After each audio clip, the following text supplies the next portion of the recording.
There is a power within you that enables you to act with confidence, think with clarity, and move with certainty. But this power is often stifled by doubt. You were not born insecure. That uncertainty was planted in you, sometimes by harsh words you heard, sometimes by criticism, failures, or unfair comparisons you accumulated over the years. But if there's one thing Stoicism teaches us, it's that any mind can be trained to regain its self-trust. Now imagine, how would your life be today if you could act with absolute confidence, without fear of making mistakes, without depending on others' approval, without sabotaging yourself before you even tried? What decision would you dare to make? Insecurity doesn't vanish when you wait for it to disappear. It weakens when you begin to act. Today, I will show you 10 simple, profound Stoic practices designed to dissolve insecurity, restore mental clarity, and rebuild your inner strength. No matter how long you've felt stuck, you can reclaim control of your mind. And the first step begins now. Write in the comments below, "Today, I choose to trust myself." Even if the voice of fear continues to shout, this decision marks the beginning of a new pattern in your life, a pattern where your doubts no longer lead your decisions, but your conviction, clarity, and capacity do. Before we begin the first lesson, I only ask you two things. Give this video a like and subscribe to the channel. Now, let's begin together with the first lesson. 1. Don't try to be perfect. How many times have you avoided starting something simply because you didn't feel ready? How many times have you been paralyzed by the fear of making a mistake, being judged, or not doing everything perfectly? You're not alone. Many people confuse perfectionism with effort. But the truth is, perfection is not an ideal. It's a prison. It's a subtle trap disguised as discipline, but inwardly, it's pure fear. Epictetus didn't ask his students whether they had done everything perfectly. He asked, "Did you make progress?" Because progress moves you forward, while perfection keeps you stuck. Perfectionism is not strength. It's insecurity disguised. It's the fear of not being enough, masked as discipline. You want to do it so well that you forget to act. You wait so long for the perfect moment that you miss life itself, never truly participating in it. And the more you strive to appear perfect, the more you disconnect from who you truly are, because no one is perfect. Only God is. You are human, and being human means learning, making mistakes, correcting yourself, and growing. Perfection demands an impeccable image. Progress, in contrast, demands courage to begin again. Have you noticed how perfectionism drains your energy? You start a simple task, and it takes twice as long. You delay an important project because it's not good enough yet. You refuse to show what you've created because it could still be improved. And so the world never sees the best you have to offer because you never show it. Marcus Aurelius wrote, "Don't wait for the perfection of Plato's Republic. Be content even with the smallest progress, and don't consider a small result insignificant." What transforms you is not what is perfect. It's what is done. It's what you had the courage to put into the world, even with fear.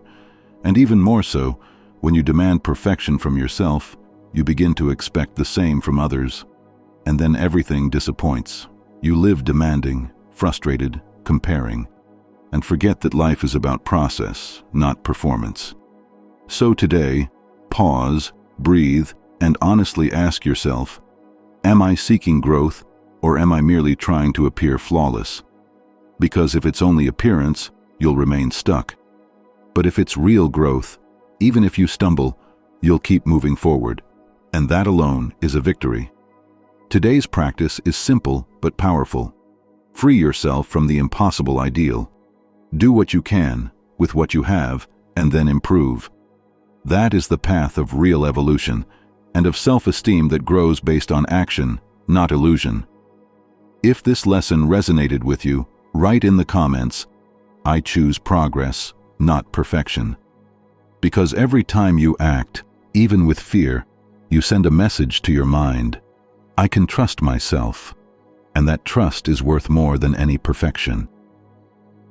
2. Remember that you will die and live fully. It may sound dark, but it's one of the most liberating ideas in Stoicism. Memento mori. Remember that you will die. Marcus Aurelius wrote, "You could leave life right now. Let this determine what you do, say, and think." This is not a threat, it's a call. A reminder that time does not wait, and that the insecurity you feel today, which seems like a giant, may, tomorrow, not even matter. The truth is, most of our anxieties are born from illusions: fear of what others will say, shame of appearing weak, doubt that we're not enough. But when you remember how brief life is, these illusions crumble. You realize none of it carries the weight you imagined. You understand you're not here to collect fears. You're here to live bravely. Epictetus said, "Think of death as someone who is always watching you. Let it guide your actions and thoughts." It's not meant to frighten you. It's meant to remind you what truly matters. Because in 100 years, no one will care if you took the wrong path, stumbled in a presentation, or forgot to use your turn signal. But you will know, perhaps too late, that you stopped experiencing life out of fear of seeming imperfect. How many dreams have you postponed due to insecurity? How many times did you let love slip away, buried your talent, or let your desires die? All out of fear of trying, of giving yourself. Think about this. You were born with limited time, and every time you surrender to fear, you choose to survive, not to live. Memento mori is not about death. It's about urgency. It's about waking up before it's too late. So try this Stoic exercise. Place your fears beside time. Ask yourself, will this matter in 5 years? In most cases, the answer will be no, and that is liberating. You'll realize that most of your insecurities are just smoke, and life is calling you to begin now, even with fear. The practice is simple. Each day, do at least one thing aligned with who you truly are. It can be small, expressing gratitude, rejecting something that harms you, taking a step toward your own project. But do it, because real life happens when you act, not when you wait. Seneca said, "You may not wake up tomorrow, or when you rise, you may never sleep again." Start living now. Leave in the comments, "Today I live with courage," and more than writing it, live it, as if every minute mattered, because it does. And when you honor time, insecurity loses its power, and your life finally begins to have meaning. 3. Accept change before it drags you along. Change doesn't ask permission. It enters, turns everything upside down, shatters certainties, breaks routines, and sometimes breaks your heart.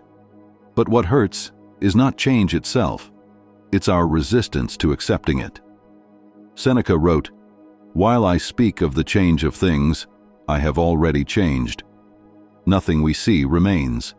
And he completed this with the metaphor of the river. You never step into the same river twice, because neither the river nor you are the same. The problem is that although we know this, we cling anyway. We cling to a job that no longer makes sense, to a relationship that no longer reciprocates, to the image of who we used to be, as if the past could save us from the present. But it can't, because life doesn't stop.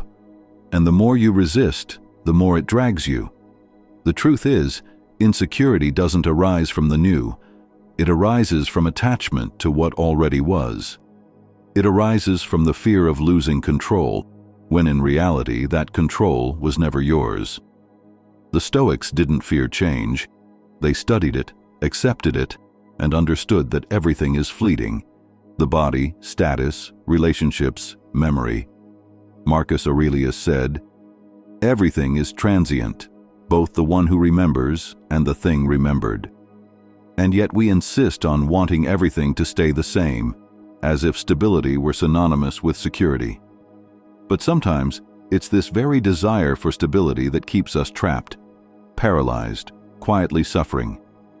When someone leaves, when a cycle ends, or when life changes direction, you have two choices: resist and suffer. or accept and grow. Zeno of Citium, the founder of Stoicism, used a powerful image to explain our relationship with change. He said we are like a dog tied to a cart. The cart is life, and it will move with or without your consent. The dog has two options: follow the movement lightly or resist and be dragged. The choice exists, but the path does not stop. The more you fight what you cannot control, the more pain you feel. But when you accept it, when you walk at the rhythm of what's inevitable, you remain whole. Acceptance is not surrender. It's understanding that every change carries an invitation to evolve, to release what no longer belongs to you, to adapt to new paths, and to begin again with more intention. You can look at a loss and see only the void, what's missing, what's gone. But you can also look again, with more calm, and notice the space that opened, the life emerging before you. It's hard.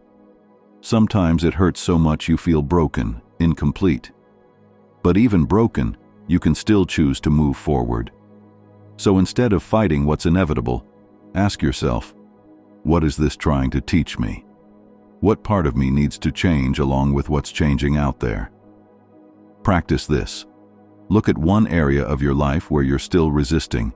Maybe it's a relationship that no longer nourishes you, a plan that no longer makes sense, an image of yourself that's outdated. Let go. Understand that letting go is not weakness, it's maturity.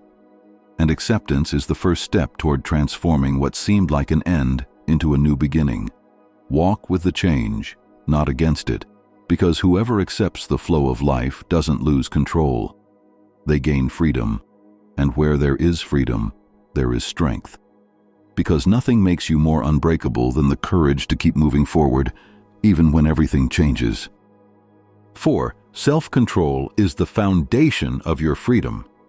Have you noticed that sometimes the biggest obstacle to you is yourself? It's not the other person who pulls you out of center. It's your reaction. It's not the unexpected event that ruins your day. It's how much you let it control you. Stoicism teaches that true power begins when you learn to govern yourself, and that has a name: self-control. Self-control is not coldness or rigidity, it's lucidity. It's understanding that not everything deserves a response, that not every emotion deserves a stage, and that not every impulse deserves action. Seneca wrote, "Learn to discard that part of you that disappoints you. Focus on what you can control." And do you know what most disappoints you? When you sabotage yourself, when you explode on impulse, waste what you shouldn't, say what wasn't needed, or feed thoughts that only sink you. Self-control is that space between the trigger and the reaction, the moment when you choose to act as someone who governs their own life, not as someone who lives at the mercy of their emotions. Do you feel envy? Acknowledge it, breathe, and transform it into gratitude. Do you feel anger? Observe it, channel it, and respond with clarity and firmness. Do you feel anxiety? Return to the present, step by step. You don't need to be a robot, but you don't need to be a slave to your impulses either. Self-control is when you begin to use your mind as a tool, not as an enemy. It's when you train yourself to look before reacting, to breathe before speaking, and to be conscious before deciding. Want a simple Stoic exercise? Today, observe your triggers, not to punish yourself, but to understand yourself. What pulls you out of center? What makes you react without thinking? Observe it, name it, and choose different responses. Because true strength is built with the daily decision not to be dominated by the chaos within or the chaos without. Self-control is trained, and every day you restrain yourself, even when you feel like exploding. You send yourself a message: I am not a puppet of my emotions. I am the one who decides. True security is born when you realize you can trust yourself, not only when everything is fine, but especially when everything is falling apart, and you still remain firm. 5. You have the power to change your beliefs. You can work hard, dress well, learn new things, But as long as you carry a limiting belief about yourself, everything will feel harder than it truly is. It's like trying to run with a chain tied to your foot. You strain, but you don't advance. Perhaps someone told you you were slow, lazy, weak, incapable. Perhaps you failed once and decided you'd never try again. Perhaps you don't even remember what happened. But your mind still acts as if it were true.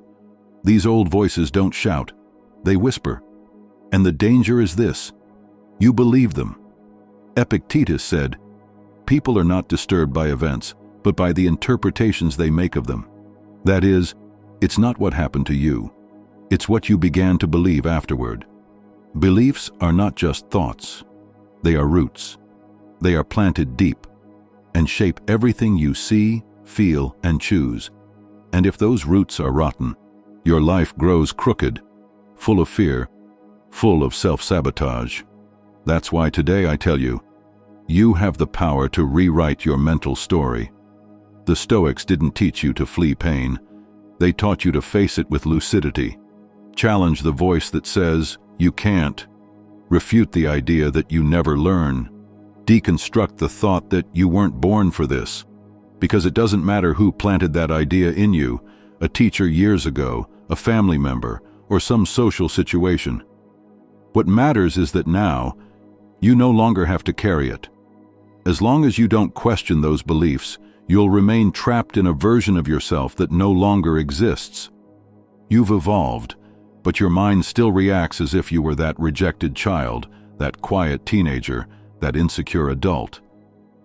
True transformation begins when you stop repeating, "I am like this," and begin to say, "I can be different."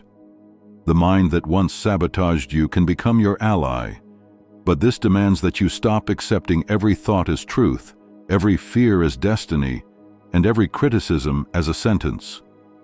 Your thoughts need a filter, not blind faith, because a thought is not an order, it's a proposal, and you have the right to say, "I no longer accept this." Today's practice is direct. Observe your automatic phrases. Every time you hear, "I can't," "I'm not capable," "This isn't for me," pause, breathe, say, "This is just an old belief, and I can choose another." And if this idea touched something within you, go now to the comments and write, "Today, I choose to believe in myself." Make this phrase your new standard, because whoever changes their beliefs changes their possibilities, and whoever changes their possibilities changes their destiny. 6. Focus on what you can control. Let go of the rest. You feel insecure because you're trying to control what was never in your hands. You try to predict how others will react. You try to imagine every outcome. You try to force everything to go exactly as you hoped, and when it doesn't, you collapse. But perhaps it's not fragility. Perhaps it's simply a lack of clarity about where your power ends and the world's begins. Epictetus taught this daily to his students. Some things depend on us, others don't. This is the core of the dichotomy of control, simple yet liberating. You don't control others' opinions. You don't control the results. You don't control life. But you do control something infinitely more important: your decisions, your actions, your character. Insecurity arises when you forget this, when you spend all your energy trying to please, to predict, to control, and end up frustrated because nothing turns out as you imagined. Want an example? You go to a job interview. Instead of focusing on your preparation, on what you can contribute, you spend the whole day wondering, will they like me? Will they choose me? Will they validate me? But that's not under your control. What is under your control? How you present yourself, your presence, your clarity, your truth. And that alone is enough. Or at work, you give more than asked for, and you expect recognition, praise, a promotion. But you don't realize you've placed your self-esteem in the hands of someone who may not even be paying attention. And meanwhile, you forget to ask yourself, do I recognize my own value? Would I do this even if no one saw it? Seneca wrote, True balance comes from focusing on your own actions, not on others' reactions. When you do what is right because it is right, not for reward, an inner strength is born that no one can take from you. Accepting the dichotomy of control is difficult, but it's precisely what separates anxiety from serenity. Because when you know you've done everything within your reach, you can sleep in peace, even if the world doesn't respond as you hoped. That peace is not indifference, it's wisdom. It's knowing where your duty ends and where the flow of life begins. Stephen Covey said, "The key is not to prioritize what's on your schedule, but to schedule your priorities. And perhaps your most urgent priority today is this: stop wasting your energy trying to control the uncontrollable." Today's practice is direct. The next time you feel insecure, pause and ask, "Is this under my control?" If the answer is yes, act with clarity. If the answer is no, let it go. Breathe, return to yourself. Because every time you focus on what depends on you, you sow serenity. And every time you release what doesn't, you harvest freedom. 7. Practice self-knowledge. Stoicism was never just theory. It was practice, discipline, a journey inward, and above all, self-knowledge. The Stoics didn't study to appear wise. They reflected to become conscious, because they knew the greatest strength of a human being is not in appearance, but in clarity about who they are. You can conquer the world, but if you don't know who's behind your decisions, everything collapses with the first criticism, the first false compliment, or the first unresolved doubt. Seneca said, "We suffer more in imagination than in reality." And he was right. Most of your fears aren't out there. They're in your mind, in the way you interpret things, in how you feel each situation you live. That's why self-knowledge isn't a luxury. It's emotional survival. Whoever doesn't know themselves lives reacting. Whoever knows themselves chooses with awareness. And that difference changes everything. Self-knowledge isn't sitting in silence waiting for mystical answers. It's having the courage to look honestly at what you feel, without fleeing. It's stopping blaming the world and beginning to ask yourself, what's inside me that still allows this? It's understanding that your anger often hides fear, your procrastination often hides perfectionism, and your anxiety often comes from trying to control everything. And you don't discover this overnight. You discover it by living with more presence, observing your triggers, reflecting on your patterns, and asking uncomfortable but liberating questions. Stoicism is that mirror. It forces you to look. And at first you may not like what you see, but that's where transformation begins. You can't change what you don't know, but when you begin to understand what moves you, what blocks you, what makes you hide, you begin to have power. Power to act with intention, power to respond with balance, power to stand firm, not by impulse but by awareness. So stop seeking answers outside and begin to create silence within. Observe what hurts you, what calms you, what makes you hide who you are. With every discovery, you grow stronger. With every truth you accept, you become freer. If this lesson touched something within you, write in the comments. Today, I choose to know myself with courage, because the more you know yourself, the less you need to pretend, and the more truth there is in you, the less the world confuses you. 8. Your mind believes what you repeat. Have you ever stopped to listen to what you say to yourself every day? Maybe not out loud, but there in the silence of your mind. It's that voice that appears when you make a mistake. I failed again. I never learn. Nothing works for me. And do you know what's most dangerous? It's not the mistake. It's what you tell yourself after it. Marcus Aurelius wrote, "What you think of yourself is far more important than what others think of you." And this isn't just philosophy from books, it's emotional survival. Because the way you treat yourself internally determines how you live externally. If your mind is a battlefield, you live in alert, even on peaceful days. If your mind is a court, you're always being judged by yourself. But when your mind becomes a refuge, everything changes. You no longer need to flee. You no longer need to hide. You begin to walk with the confidence of someone who knows that no matter what happens, they have a safe place within themselves. Tony Robbins said a simple but powerful phrase: "The only person who can change your life is you." And it begins here, in the silent conversation you have with your mind. So today, replace accusation with guidance. Instead of thinking, "I ruined it again," say, "I made a mistake, but I can learn from this." Instead of, "Nothing ever works for me," say, "This is hard, but I'm still trying." This isn't lying to yourself. It's emotional intelligence. It's taking the wheel of your narrative, instead of being kidnapped by intrusive and cruel thoughts. And do you know a powerful antidote to self-judgment? Gratitude. But not that forced automatic gratitude you post at year-end, but real gratitude, the kind you feel, the kind that recognizes today's food, today's roof, the body that still holds you up, the small victories no one applauded, but that kept you standing. When you begin to be grateful, even in the midst of pain, your mind shifts focus. It pulls you out of what's lacking and shows you what already exists. It pulls you out of what hurts and leads you to what sustains you, and that calms you, strengthens you, transforms you. Another essential practice: challenge your negative thoughts. Ask yourself, is this voice mine? Or did I learn to treat myself this way? Is this thought I'm having true? What evidence do I have for it?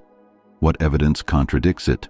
Because the moment you begin to question your inner critic, you begin to reclaim your power, and you begin to speak to yourself, not as an enemy, but as a friend who believes in you. Repeat this: my mind is not my master. It is my ally. I choose what I believe. And let this be your foundation, because your mind will believe whatever you repeat. Choose wisely.